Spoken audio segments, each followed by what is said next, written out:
The night air was cool and damp as the boat cut through the dark waters. Jamie gripped the sides of the small motorboat, salty ocean spray peppering her face. She glanced over at Derek, steering the boat towards the hulking shape emerging from the fog ahead of them. "Are you sure this is a good idea?" she asked nervously. Derek grinned, his white teeth flashing in the moonlight. "Scared, Jamie?" She shook her head, reddish ponytail swishing behind her. "No, just... my dad said this place is dangerous, contaminated or something. That's just a lie the government tells to keep people away. I've been here tons of times to party. It's abandoned, completely safe." Jamie nodded slowly, turning her gaze back to the island looming before them.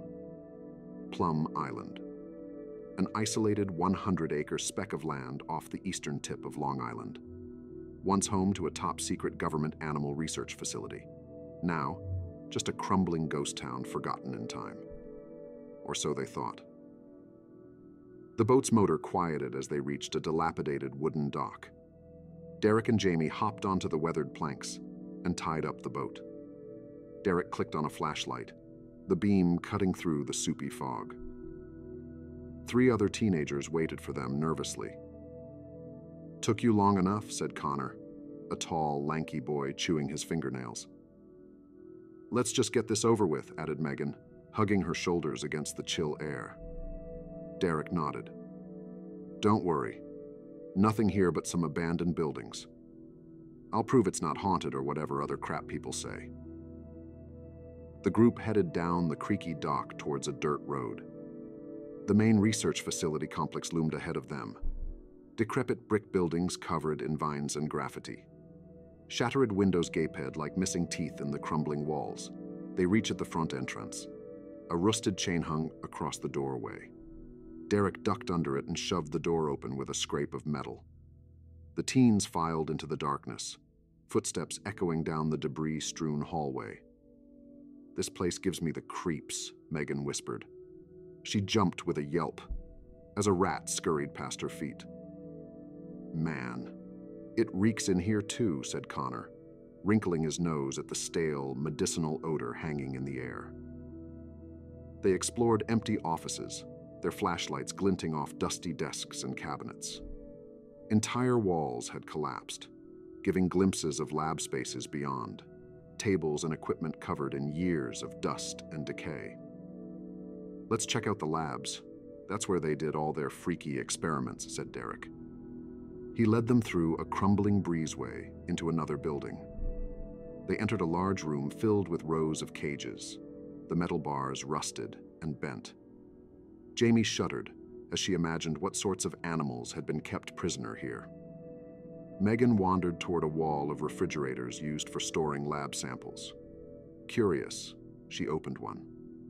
"Ugh, gross," she exclaimed, gagging and stumbling back. The teens crowded around to see shelves filled with moldy lumps and oozing puddles of decomposed organic matter. "Nice one, genius. You're gonna get us all sick touching that crap," said Connor. Derek's flashlight beam illuminated a door hanging off its hinges at the back of the lab. A sign next to it read, "Genetic engineering, authorized personnel only." "Let's see what's inside," he said with a devious smile. "I don't know, maybe we shouldn't," said Jamie. But Derek had already disappeared through the doorway.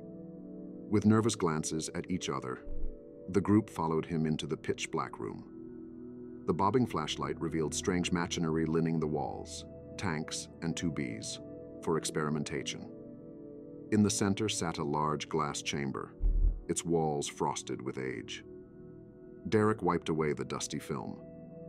Inside, they could make out a metal operating table fitted with leather straps. "What the hell did they do in here?" said Megan in quiet horror. "Cloning? Mutations? Who knows what freaky crap," said Derek. Suddenly, a loud crash echoed through the empty building, making them jump. "What was that?" Jamie whispered. Derek shook his head. "Let's get out of here. This place gives me the creeps." They hurried from the room, eager to leave. But they froze as shuffling footsteps and low grunts drifted from the hallway ahead. "Someone else is here," said Connor. The grunts grew louder, accompanied by the scrape of claws. A dark shape appeared, lurching into the dim glow of their flashlights. The group collectively shrieked. The creature before them looked like something from a nightmare. It stood on two muscular legs, greasy fur covering its hulking body. Shredded rags hung from its twisted frame.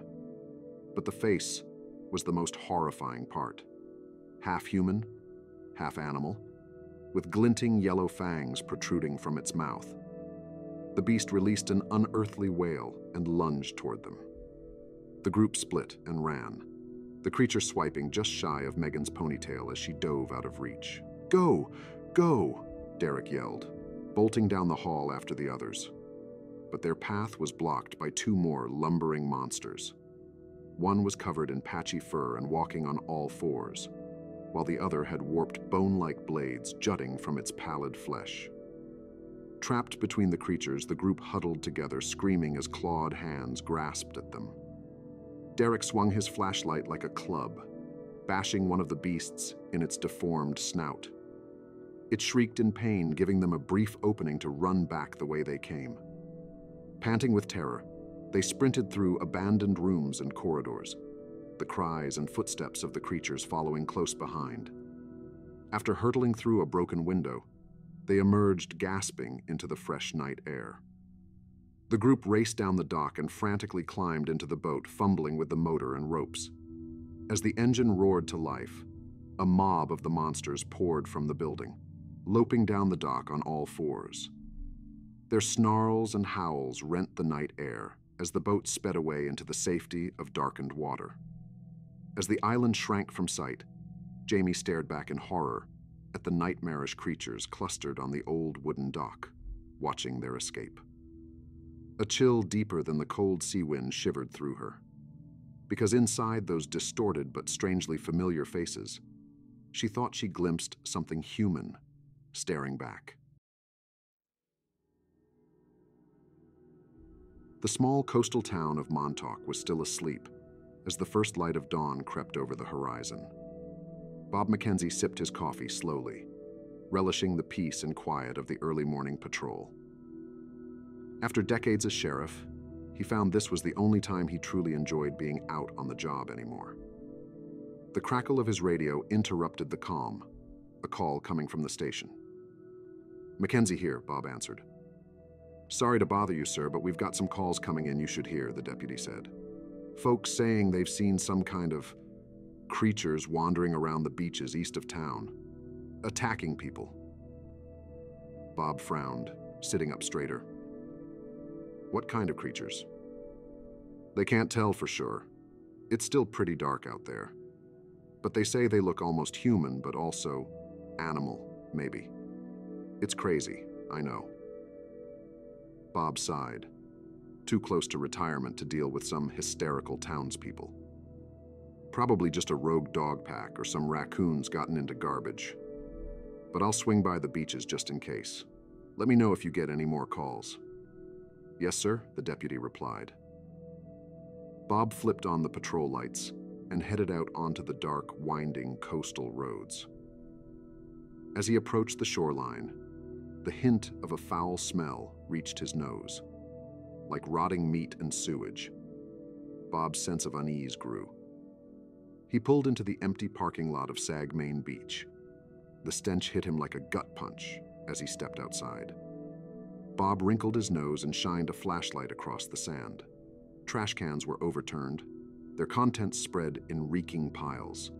But it was the huddled shapes lying still across the beach that turned Bob's stomach. With growing dread, he approached one. It was a mutilated dog, its fur matted with blood. Chunks of flesh were torn from its body. Bob swept the light beam around and saw more animal carcasses, and even a human arm ripped from its body. A crashing sound came from the trees beyond the beach. Bob drew his gun and cautiously moved toward the sound. He swept the light between the trunks when a monstrous shape lurched out, shrieking. Bob yelled in shock and fired shots into the thing's chest, barely reacting to the bullets. It stood on two muscular legs, greasy fur covering its hulking body. But the face was distorted, half human and half animal, with jagged teeth jutting from its jaws. The creature reeled from the gunshots but kept coming. It swiped ragged claws toward Bob, who dove out of reach into the sand. The thing loomed over him, fetid breath on his face as it went in for the kill. Sirens wailed in the distance, distracting the monster. It whipped its gruesome head towards the sound, then retreated into the trees. Gasping, Bob clambered to his feet and backed away to the parking lot. Just as the patrol cars arrived, the beast's shrieks and howls echoed from the forest. "What in God's name?" the deputy breathed, taking in the mangled bodies scattered across the beach. Before Bob could answer, the woods erupted with monstrous shapes bounding towards them. "Look out!" Bob yelled, lifting his gun. The deputies opened fire, dropping two creatures that writhed hideously before going still. The remaining monsters scattered, loping away down the darkened road. Bob scanned the tree line, his pulse pounding. "Barricade the road," he told the deputies. "Whatever these godforsaken things are, we need to keep them from getting any further." The officers quickly blocked the way with their parked cruisers. Other units soon arrived to help secure a perimeter around the area. As emergency calls flooded in, Bob kept replaying the creature's chillingly familiar face over in his mind. A nagging sense told him he had seen such deformities before. Soon, a hazmat truck marked Plum Island Animal Research Center pulled up, followed closely by a black van. A stern-faced man with a military crew cut climbed out. "Sheriff Mackenzie?" "I'm Colonel White from Plum Island," he said, flashing an ID badge. "We'd like to take command here." Before Bob could argue, a woman in a lab coat with frizzy brown hair jumped in.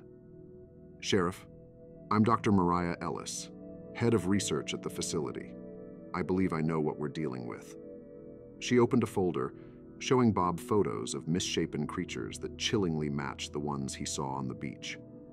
These were subjects of our genetic experiments several years back, trying to engineer new types of vaccines. But they were unstable, violent. We were forced to terminate them. Bob shook his head in disbelief. "You mean those things came from your lab?" Dr. Ellis nodded grimly. "It seems some have somehow survived and escaped. I swear they were destroyed, but perhaps some remaining contamination." Colonel White broke in. "How this happened doesn't matter now.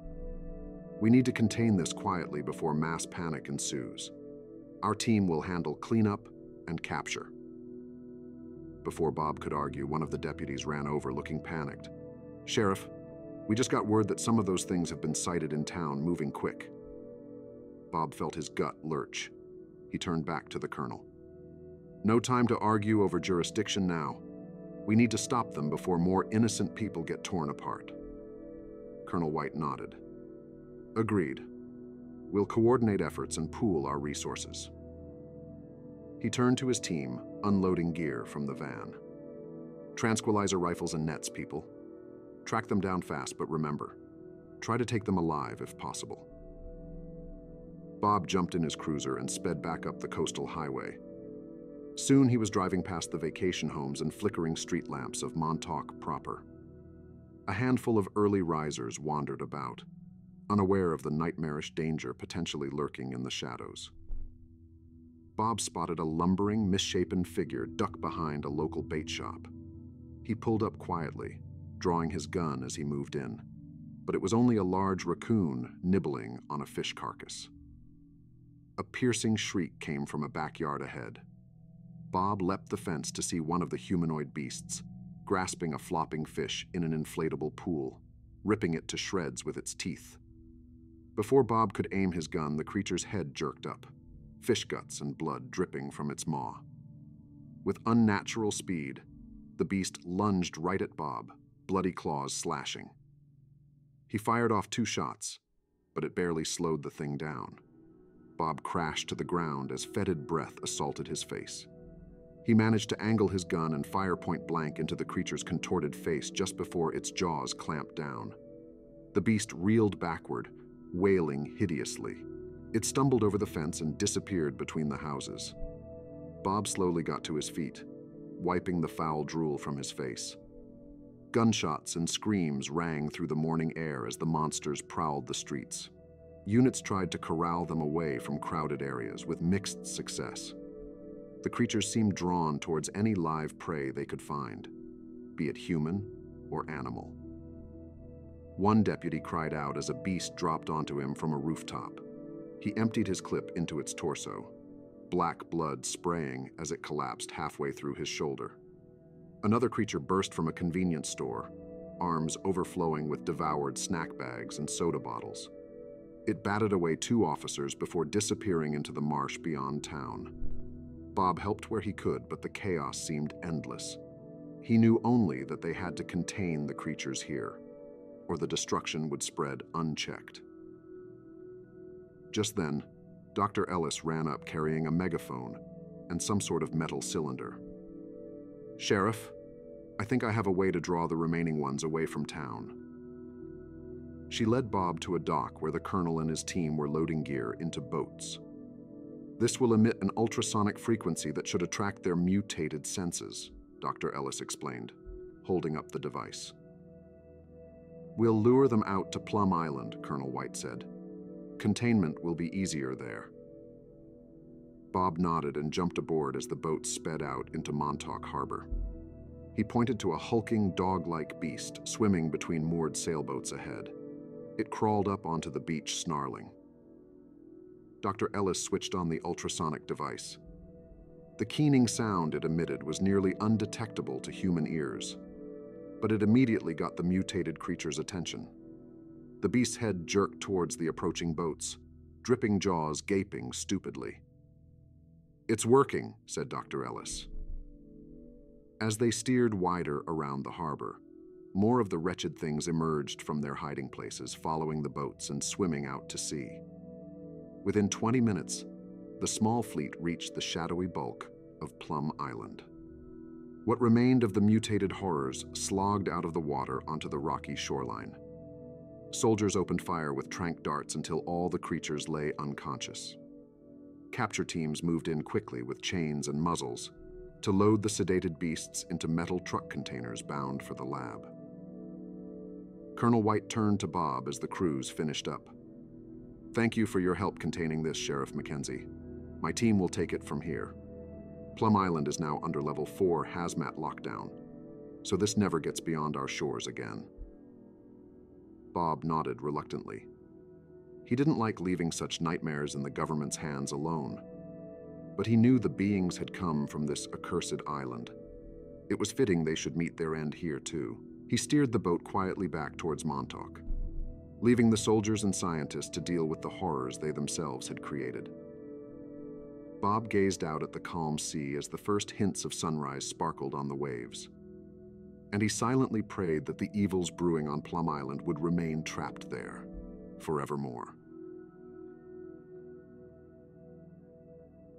Sheriff Mackenzie slowly rolled through the deserted streets of his once peaceful town.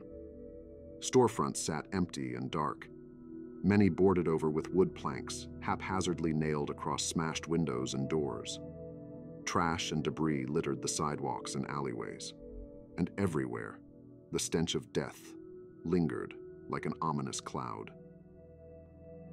It had been a week since those nightmarish beasts first appeared on his shores, escaped from the Plum Island research facility. Mackenzie suppressed a shudder remembering their grotesque, misshapen faces, part human, part animal. He had hoped containing them on the island would be the end, but it was only the beginning. Somehow, more of the creatures had reached the mainland again, and they wasted no time descending upon the quiet beach community with savage fury, killing indiscriminately. The screams still echoed in Mackenzie's mind. He swore he could never forget such sounds of sheer terror. Now, a tense silence had settled across the ravaged ghost town they left behind. Mackenzie knew most residents who survived had fled upstate seeking refuge. He couldn't blame them, but he would be damned if he abandoned this place completely. It was his town, his home, and he would keep fighting to take it back, whatever the cost. Static crackled from the radio, breaking the uneasy silence. "Sheriff, Dr. Ellis here," came the voice, faint but audible. "The team is in place when you're ready." Mackenzie picked up the receiver. "Copy that. Heading to you now." He made his way across town to a barricaded alley, where the doctor waited with a somber group of teenagers. Jamie recognized them instantly as the same group who had snuck onto Plum Island, the ones who started this whole mess. Dr. Mariah Ellis cleared her throat awkwardly. "Sheriff, you remember Derek and his friends? I've told them what we need, and they've volunteered to help." Derek nodded. "It's our fault those things got out. We want to make this right." The other teens murmured in agreement, faces pale but resolute. Mackenzie studied their frightened but determined eyes. They were just kids who'd made a stupid mistake. He knew from their accounts that they never intended real harm, and he could use all the help he could get. "All right," Mackenzie said gruffly. "Here's the plan. You'll head down to the marina where your boat is docked. We've loaded a net and some blood cow parts from the butcher shop. Use that chum to lure as many creatures into the water as you can. Get them following your boat back around the point to the Plum Island research dock." The sheriff's radio crackled again. "In position at the facility dock when ready." It was Colonel White from Plum Island. Mackenzie continued, "Myself and several teams will be waiting there, heavily armed. We'll take down any creatures that follow your boats. With a little luck, we can eliminate the remaining ones for good this time." The teens nodded. Jamie placed a steady hand on Derek's shoulder. "We can do this." Derek managed a small, grateful smile at her. The group hurried off toward the marina and their waiting boats, determination masking their fear. Mackenzie turned to Dr. Ellis as distant shrieks suddenly shattered the silence. "You should get somewhere secure, Doctor." She adamantly shook her head, hefting a tranq rifle. "I want to see this through." Mackenzie held her resolute gaze for a moment before giving a curt nod of approval. They took up positions behind barricades facing the research dock and waited, weapons ready. The minutes crawled by, punctuated only by inhuman howls echoing through the buildings. Then, the sound of boat motors roared through the harbor. Two small vessels came into view, hurtling through the dark water at full speed.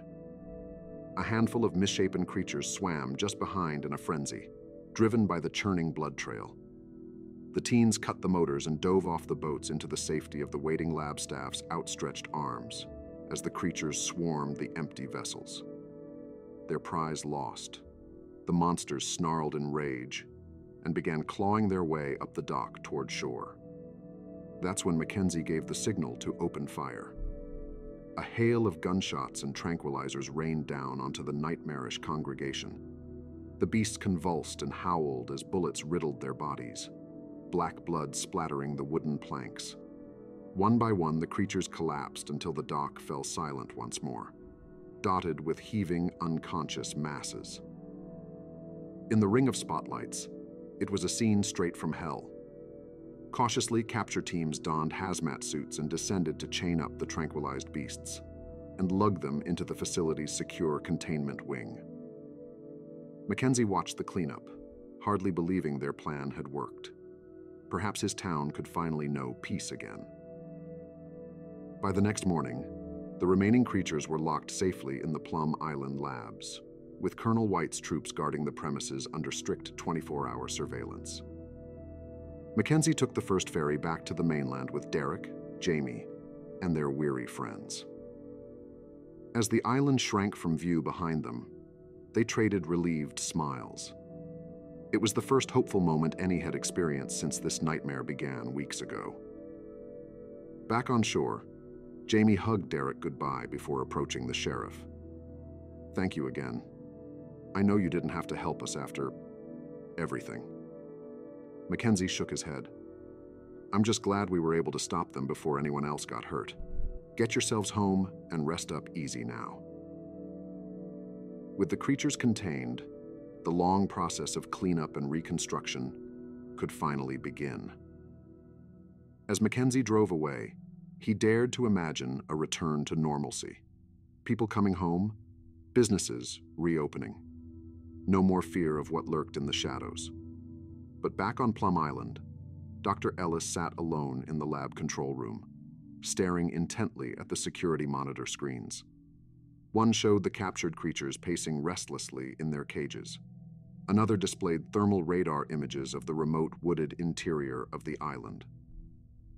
Something had been bothering Dr. Ellis since their otherwise successful containment operation. A crucial, yet elusive detail teased the edges of her memory. She replayed the night the creatures first escaped a month ago in her mind. Then it hit her. The security footage had shown more than just the released specimens back then. There had been 2 additional creatures in the shadows that were never accounted for. At the time, she had thought them inconsequential, just another failed experiment. But on the thermal imaging now, she saw something that turned her blood to ice. 2 large, hot masses, hidden deep in the brush, giving off distinct life signs. One shape was very clearly a large adult creature. But the smaller object emitted different signals, almost like that of an incubated clutch of eggs. Dr. Ellis grabbed the radio to put out an emergency alert of her disturbing find. But as she lifted the receiver, warning sirens began blaring through the building.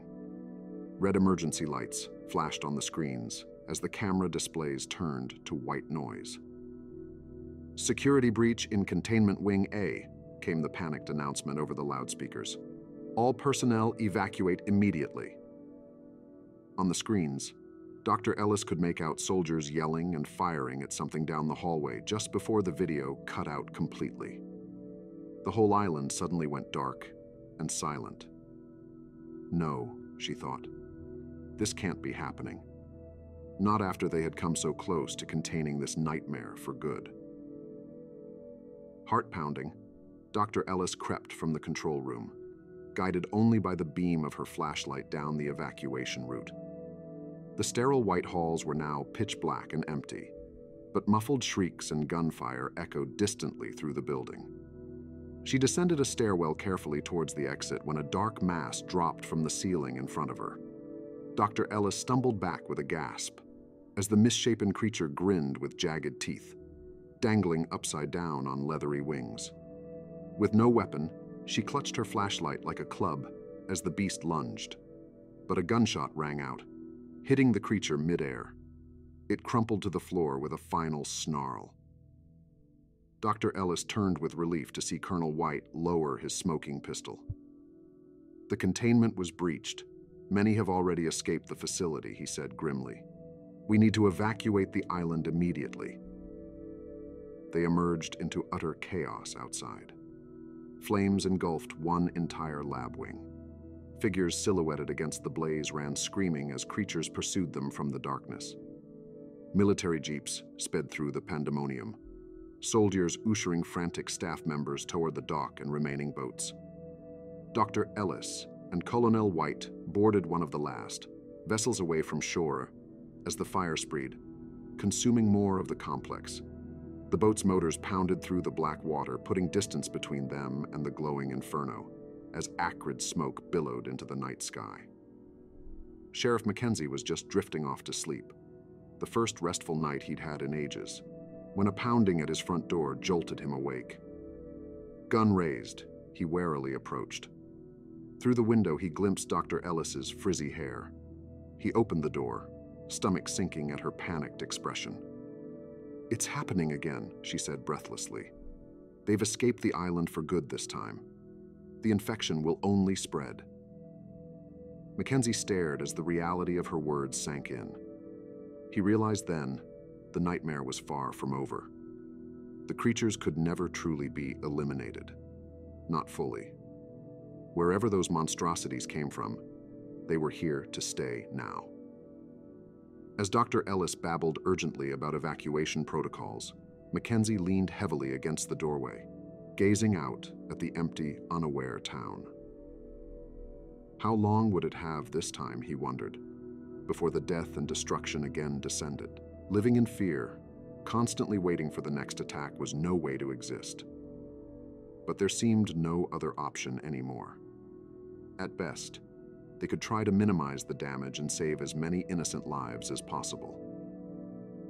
With a resigned sigh, Sheriff Mackenzie stepped outside, gently closing the door against the coming darkness.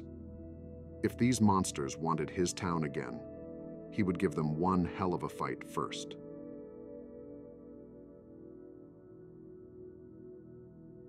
Sheriff Mackenzie slowly walked the outskirts of town as the first pink light of dawn crept over the horizon. The streets were still deserted, most residents having already fled upstate to escape the violent creatures invading their community. Windows were boarded up and shops sat vacant, echoing only memories of the tranquil seaside life this place once held. Mackenzie paused as the ruins of a quaint beach cafe came into view. Wicker chairs and floral tablecloths lay broken and tangled in the dirt. Dirty napkins fluttered across the ground in the breeze. It was here he used to start each morning with a steaming cup of coffee, watching locals and eager tourists strolling by. Those easy days now seemed a lifetime away. Ever since those twisted monstrosities first escaped from the Plum Island labs, the sheriff's coastal town had become barely recognizable, a gutted ghost of its former self. He still shuddered to recall the savagery unleashed that day on these shores. No wonder most residents had given up hope, seeking safety far from this new hunting ground.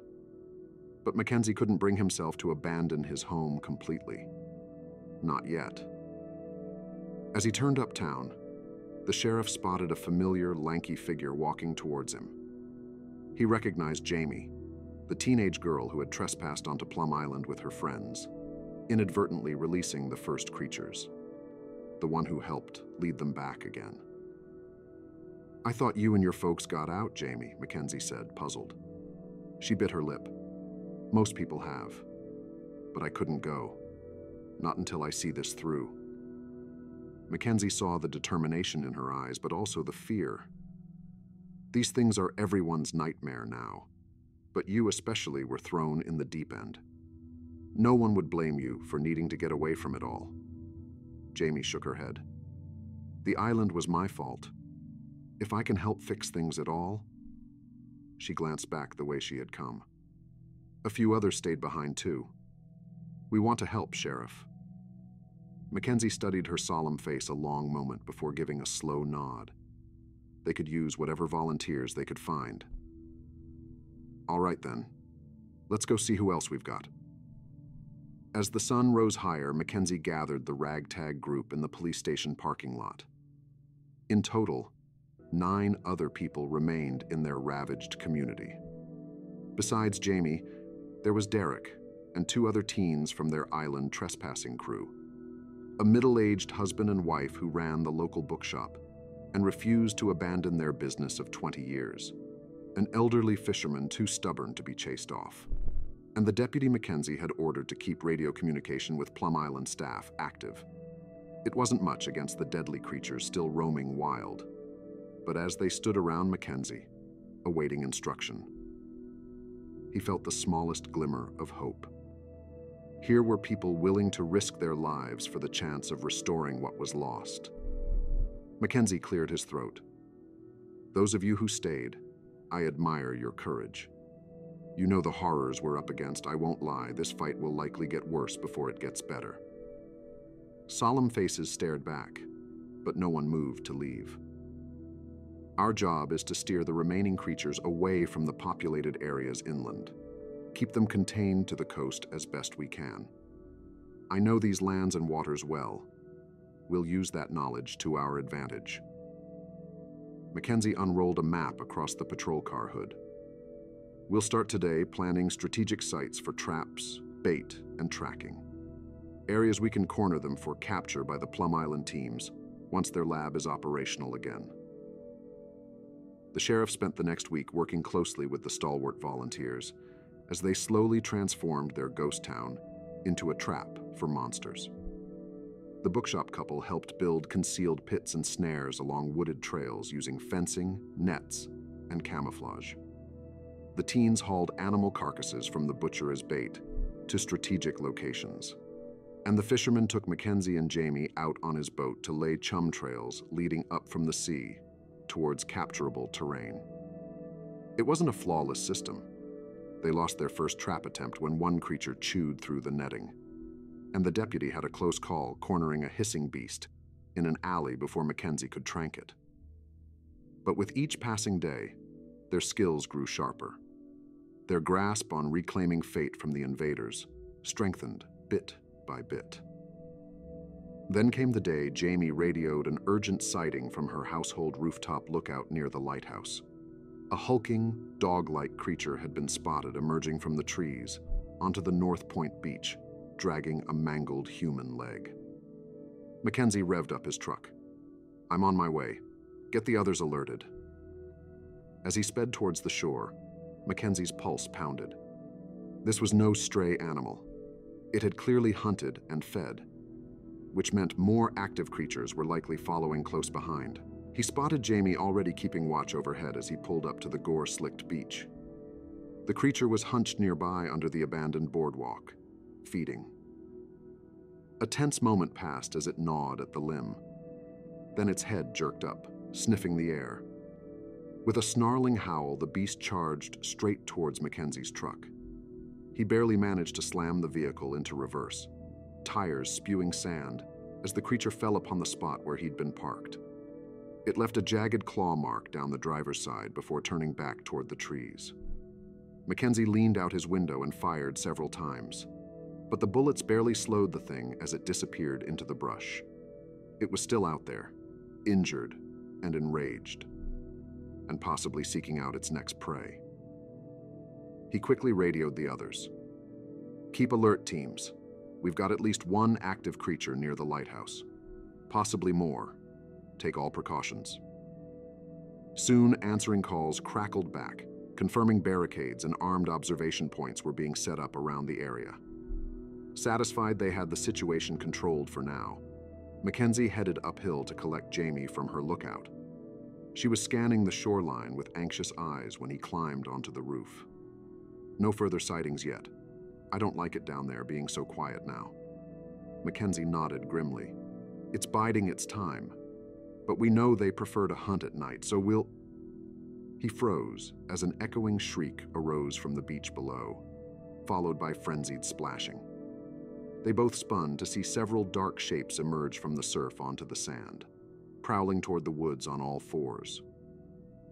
"Damn, it called for reinforcements," Mackenzie said. He raised his radio to warn the others, but only static answered. "Communications are still blocked somewhere close. We need to go," Jamie cried. They scrambled down from the rooftop, reaching Mackenzie's truck just as a chorus of shrieks erupted from the lighthouse grounds ahead. The creatures had circled from the beach around their flank. Mackenzie gunned the engine in reverse as three beasts galloped into view from side streets. Jamie screamed as gnarled claws scraped against her window, leaving deep grooves in the glass and twisted metal. Tires squealing, Mackenzie swerved the truck through tight alleys and back roads, trying to lose their pursuers. But the creatures kept pace, leaping across rooftops and emerging from the dark ahead. "We'll never outrun them back to town," Jamie yelled above the engine roar. Mackenzie's mind raced, searching for options. As he skidded onto Seaside Avenue along the marsh inlet, an idea hit. "The docks, our boat. If we can make it, there's a chance," he shouted back. Jamie nodded in understanding. The truck skidded around the final corner to the marina, one creature clinging to their bumper before rolling off with a scream. Mackenzie braked hard beside the slip where the fisherman's boat was moored. "Go, go," he yelled, shoving Jamie onto the vessel while firing shots at two beasts bounding down the dock. As the boat's engine turned over, he dove aboard. Bullets peppered the water around them as they sped from the dock into open sea. The creatures paced angrily along the shoreline, cries fading into the distance. Jamie slumped in her seat, shaking. Do you think the others are okay back there? Mackenzie tried the radio again, relieved to hear the static was gone. Deputy, come in. What's your situation? After a tense moment, the crackling response came. We're all right, Sheriff. Locked ourselves in the bookshop cellar after the creatures gave chase. What's happening out there? Mackenzie quickly explained their narrow escape and the multiple creatures spotted as he piloted farther from shore. Have your group stay put until it's secure. We'll figure out our next move. Putting down the receiver, Mackenzie checked their position. The dark silhouette of Plum Island now loomed across the small strait before them. He turned to Jamie. If those labs are operational again, they may have resources we need. And right now, I don't know where else to turn. Jamie bit her lip but nodded. She knew any help or information could prove vital. As the boat bumped against the worn research facility docks, an armored soldier keep watch gestured them aboard. Sheriff Mackenzie, we've been waiting for you, and I have someone anxious to speak with you. Mackenzie and Jamie exchanged puzzled glances but followed him into a security checkpoint leading inside. There, a familiar, frizzy-haired scientist looked up from a desk covered in files and maps. Sheriff, thank God you're alive, Dr. Mariah Ellis said. We've been trying to reach the mainland for days, but all communications are still down. Doc, what's going on here? Mackenzie asked. Thought you all had evacuated with those creatures loose. Jamie slipped her hand into Mackenzie's, drawing together in this final moment of peace on the deceptively serene island. A gentle breeze carried the scent of smoke and sea. And so they waited, silently bearing witness to the cradle of destruction smoldering to life across the water. A vengeance set into motion by human hands, and one that would forever change the course of mankind from this moment on.